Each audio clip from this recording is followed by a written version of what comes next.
بسم اللہ الرحمن الرحیم۔ ناظرین کرام، دین اسلام میں قرب قیامت کی کچھ نشانیاں بتائی گئی ہیں، جن میں 72 چھوٹی اور 12 بڑی نشانیاں ہیں۔ جب یہ نشانیاں مکمل ہو جائیں گی تو روئے زمین پر قیامت برپا کر دی جائے گی۔ ناظرین کرام، احادیث شریف میں بتائی گئی قرب قیامت کی بیشتر نشانیاں پوری ہو چکی ہیں، اور اب علامات کبریٰ یعنی قیامت کی بڑی نشانیوں کا زمانہ آ چکا ہے، یعنی ہم اس وقت قیامت کے قریب کے زمانے میں موجود ہیں۔ احادیث شریف میں بتائی گئی قرب قیامت کی نشانیوں میں سے کئی نشانیاں ہم اپنی آنکھوں کے سامنے پوری ہوتے دیکھ چکے ہیں، اور کچھ ہمارے سامنے پوری ہوتی نظر آ رہی ہیں۔ مکمل ہونے والی نشانیوں میں کرونا وائرس کا پھیلنا، اس کے بارے میں حضرت عوف بن مالک فرماتے ہیں کہ حضور نبی کریم صلی اللہ علیہ وسلم نے فرمایا کہ انسانوں میں موت کی ایک لہر ایسے پھیلے گی جیسے بکریوں میں طاعون پھیلتا ہے۔ اس زمانے میں بدکاروں کی آوازیں مسجدوں سے بلند ہوں گی، ظلم کو فخر سمجھا جائے گا، انصاف بکنے لگے گا، عالم و قاری بدکار ہوں گے، امیر اور وزیر جھوٹ کے عادی بن جائیں گے، کمینے لوگ عیش و عشرت کی زندگی بسر کریں گے، قرآن کریم کے نسخوں کو آراستہ کیا جائے گا اور اس پر نقش و نگار بنائے جائیں گے۔ بخاری و مسلم کی ایک حدیث کے مطابق دنیا کا اقتدار ظالم لوگوں کے ہاتھوں میں ہوگا۔ ناظرین کرام، اگر دنیا کے مختلف ممالک کے سربراہان کو دیکھا جائے تو یوں لگتا ہے کہ قرب قیامت کی یہ نشانی پوری ہو چکی ہے۔ اسی طرح ایک اور حدیث شریف میں بھی آیا ہے کہ قیامت کے قریب کے زمانے میں لوگ بلند و بالا عمارات تعمیر کریں گے اور ایک دوسرے سے سبقت لے جانے کی کوشش میں لگے رہیں گے۔ اگر دیکھا جائے تو آج وہی زمانہ ہے جب لوگ بلند سے بلند ترین عمارات بنانے کی جستجو میں ہیں۔ اب جس خطے میں بلند ترین عمارات موجود ہیں، وہاں کے لوگ اور حکمران ان بلند و بالا عمارات کو اپنے لیے باعث فخر محسوس کرتے ہیں۔ احادیث شریف کے مطابق 72 علامات صغریٰ پوری ہو چکی ہیں، اور اب امام مہدی علیہ السلام کے ظہور کا وقت قریب ہو چکا ہے۔ حضور نبی کریم صلی اللہ علیہ وسلم نے ارشاد فرمایا، اے لوگو، قیامت آنے سے پہلے ایک رمضان ایسا بھی آئے گا جس میں خوفناک چیخ سنائی دے گی، اس کے بعد زمین پر فصلیں اگنا بند ہو جائیں گی، اور یہ آخری رمضان ہوگا۔ حضور نبی کریم صلی اللہ علیہ وسلم نے فرمایا کہ جس رمضان میں ایسی خوفناک چیخ سنائی دے تو اپنے گھروں میں 1 سال کی خوراک جمع کر لینا، کیونکہ اس کے بعد زمین پر آفات ٹوٹ پڑیں گی۔ ناظرین کرام، قیامت کب اور کس زمانے یا کس صدی میں آئے گی، اس کا علم تو صرف اللہ تعالیٰ کے پاس ہے۔ قرب قیامت ایک ایسا پوشیدہ راز ہے جو اللہ رب العزت نے نہ کسی پیغمبر کو بتایا اور نہ ہی کسی نبی کو، حتیٰ کہ اپنے محبوب حضرت محمد مصطفیٰ صلی اللہ علیہ وسلم سے بھی اس راز کو پوشیدہ رکھا۔ ناظرین، ایک بار حضرت جبرائیل علیہ السلام نے حضور نبی کریم سے دریافت فرمایا کہ قیامت کب آئے گی، تو حضور نبی کریم نے ارشاد فرمایا کہ جس سے پوچھا جا رہا ہے وہ سائل سے زیادہ نہیں جانتا۔ اس طرح اللہ رب العزت نے قرآن مجید میں بھی ارشاد فرما دیا کہ قیامت کا علم اللہ کے سوا کسی کے پاس نہیں۔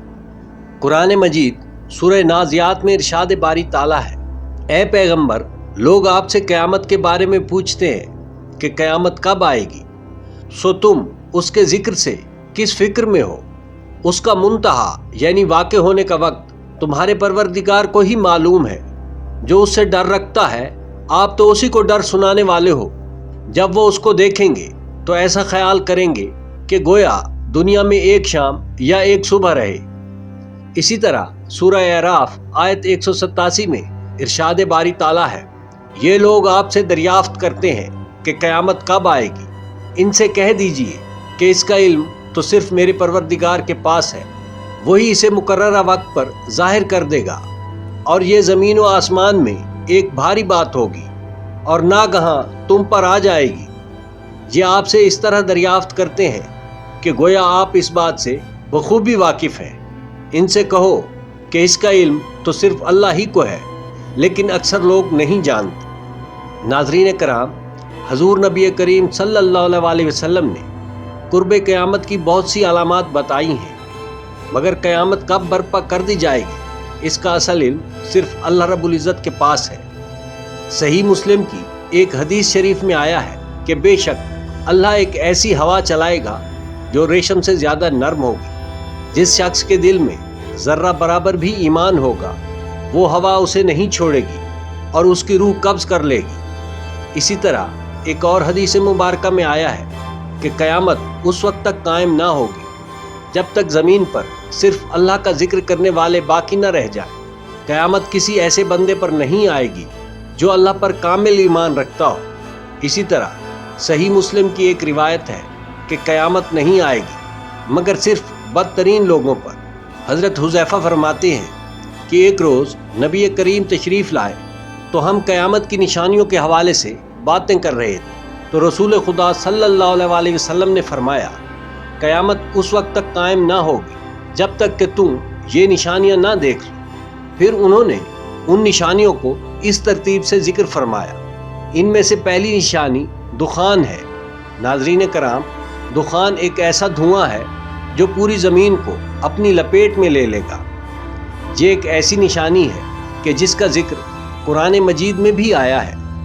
سورہ دخان میں ارشاد باری تعالیٰ ہے، تم اس دن کا انتظار کرو جب آسمان ایک ظاہر دھواں لائے گا جو لوگوں کو ڈھانپ لے گا۔ یہ ایک دردناک عذاب ہے۔ اسی طرح قیامت کی بڑی علامات میں حضرت امام مہدی علیہ السلام کا ظہور ہے۔ حضرت امام مہدی علیہ السلام جناب فاطمہ الزہرا سلام اللہ علیہا کی اولاد میں سے ہوں گے۔ آپ کا نام نامی اسم گرامی محمد اور آپ کے والد گرامی کا نام عبداللہ ہوگا۔ اسی طرح آپ کی والدہ کا نام نرجس خاتون ہوگا۔ سب سے پہلے آپ کا ظہور خانہ کعبہ میں ہوگا، وہاں آپ کی حکومت قائم ہوگی اور پھر یہ حکومت پوری دنیا پر قائم ہو جائے گی۔ آپ علیہ السلام کی مدت حکومت میں بہت سی روایات ہیں جن میں 7 سال سے لے کر 40 سال تک آپ علیہ السلام کی حکومت کی مدت بیان کی گئی ہے۔ ناظرین کرام، آخری زمانوں میں مسلمان مغلوب ہو جائیں گے۔ مسلمان مختلف جنگوں کی لپیٹ میں ہوں گے۔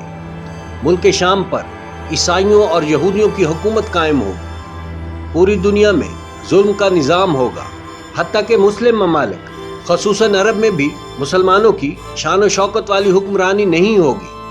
خیبر تک کے علاقوں میں بھی عیسائی حکومت کریں گے اور اس طرح بچے کچھ مسلمان مدینہ میں آ کر پناہ لیں گے۔ ناظرین، اسی طرح قیامت کی علامات کبریٰ میں دجال کا خروج بھی ایک بڑی علامت ہے۔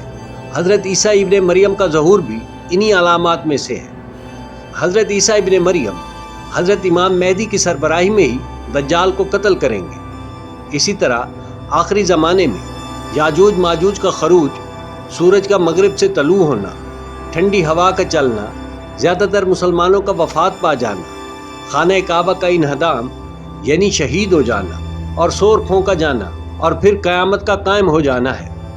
ناظرین کرام، حضرت اسرافیل علیہ السلام سور پھونکیں گے تو اس کی آواز پہلے محصور کن ہوگی، مگر پھر اتنی بھیانک ہو جائے گی کہ اس کی دہشت سے تمام جاندار اسی وقت فنا ہو جائیں گے۔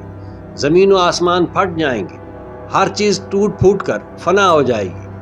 40 برس بعد حضرت اسرافیل علیہ السلام دوبارہ سور پھونکیں گے، جس سے تمام انسان دوبارہ زندہ ہو کر میدان محشر میں جمع ہونا شروع ہو جائیں گے، اور یہ میدان ملک شام کی سرزمین پر سجایا جائے گا۔